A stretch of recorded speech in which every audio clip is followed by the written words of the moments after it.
with Valentine's Day right around the corner. It's Saturday, you know. Many people are heading online to find a connection, but there's also been a rise in romance scams. Gary Orenstein is the Chief Customer Officer at Bitwarden, and he's here to explain how these scams work. We say good morning, Gary. Thank you for your patience with all our traffic reports that we had here. Good morning. It's important to stay safe, so no problem.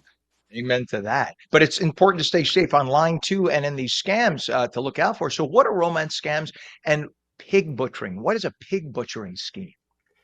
Well, let's talk about romance scams in general and remember that people are not after romance, they're after money. And Ah, the pig butchering concept comes from a strategy that some scammers will use to build a relationship over a long period of time, only at the end to fleece their victims from uh, money that maybe they kept in a bank account and transferred over, or crypto that they may have transferred over. So the idea is that you're building that relationship with somebody, but ultimately you're going to take them down and try to rob them of cash or other assets. so, I'm assuming that they use dating apps because people are particularly vulnerable in that case. They can get suckered in with the right words, and immediately all their logic goes out the window because they think they're falling in love. Yes, and so you do have to remember that while there are some people who are legitimately seeking love and relationships and so forth online, there are unfortunately a lot of people who are just out there seeking money and using the emotions and the vulnerability and the excitement and all of that that comes in the elements of a dating relationship. So it's really important to be careful, particularly in a time like now when romance scams can spike during a season of love around Valentine's Day or other major holidays. So the old adage of it, if it seems too good to be true, it might very well be in this case.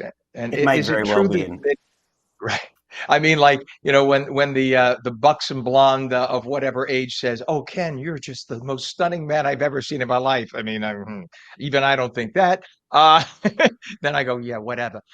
Is it true that using your cell phone can make the scams even more difficult to detect?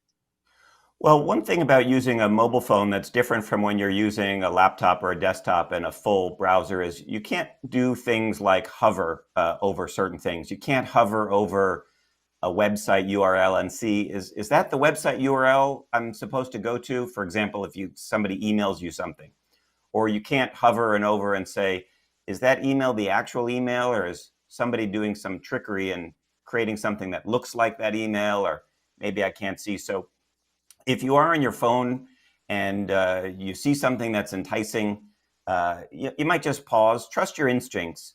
If you see something unusual, pause, take a deep breath, protect yourself, and maybe you can check it out again when you're at a laptop or a computer.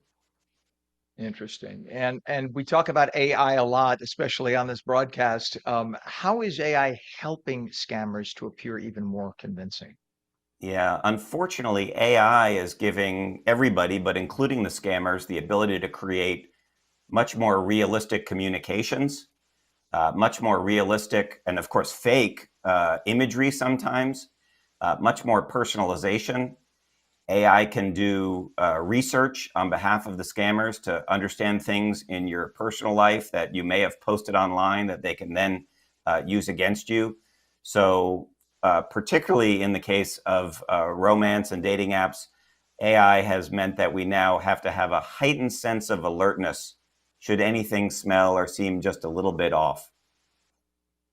So what are some of the things that might be off? Like what should somebody really be looking out for, some of the red flags? Sure. So keep in mind that the telltale red flag at the end of any of these romance stories is losing money. So as soon as there's any discussion about money, whether that's helping me out with a sick relative or some kind of emergency that I'm facing, these are people that you may have built a relationship with online over the course of months. They're trying to get you, they are professionals at getting you to trust them. They're then going to ask you for money. As soon as there's money in the conversation, that's a big, big red flag. Another big red flag is let's move this conversation elsewhere. So if you were having a conversation about going to meet for a cup of coffee with somebody on a particular social media or dating app, and they say, let's move this conversation elsewhere, well, that's a signal that something funny might be going on. So pay attention to those things. The other thing to pay attention to, and this is not just for romance scams, but all online scams, is that emergency and that sense of urgency.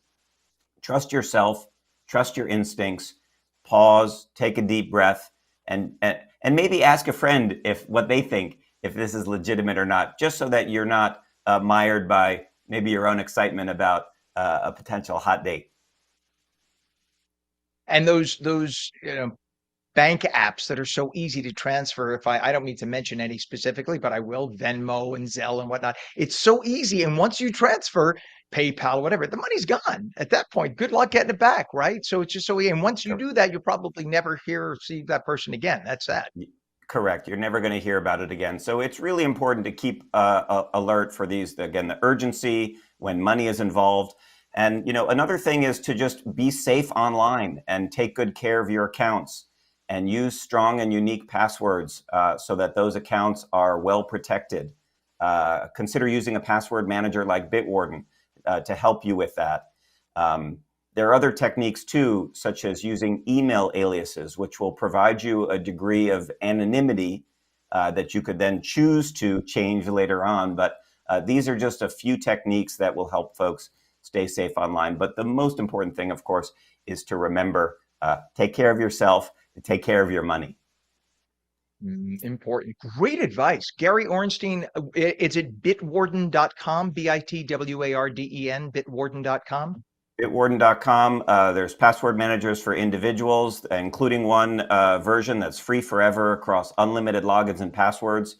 Also options to protect businesses as well, which are not immune either. So we all have to have a high sense of vigilance and really be aware.